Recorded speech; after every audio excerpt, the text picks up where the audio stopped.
Imagine dedicating your entire life to holiness, only to be watched, judged, and humiliated by the very sisters you trusted. This wasn't fiction, it was daily life in medieval convents. Nuns weren't just devoted to God, they were policing each other, and sometimes their punishments were horrifying. Today, we uncover the dark secrets of convent life that history books often ignore. In a medieval convent, every action was scrutinized. A stray glance, a missed prayer, or a whispered word could earn public humiliation. Strict abbesses ruled with an iron fist. Their word was law, and their punishments, chilling.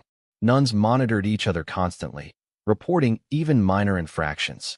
Picture this. Sister Mary notices Sister Agnes isn't praying properly. She whispers a report to the abbess. Suddenly, Agnes finds herself summoned to a dim cell, alone, trembling. Trust didn't exist here. Betrayal was the currency. Nuns would secretly watch each other, noting sins and failures, reporting in letters or confessions. Public shaming was a weapon of control. A nun might be forced to wear a humiliating garment, sit in silence during meals, or be paraded before her peers as a warning. The psychological toll was immense.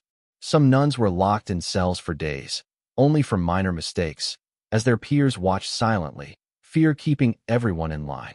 Punishments ranged from odd to outright cruel. Silence was golden, literally. Some nuns were forced to stay silent for weeks, with only a small cell for company. Others were isolated for days, with the only interaction being the occasional glance from the abbess. These weren't just spiritual lessons. They were tools to instill obedience, fear, and conformity. The abbess held absolute power. Her judgments were final, and she used fear to enforce control.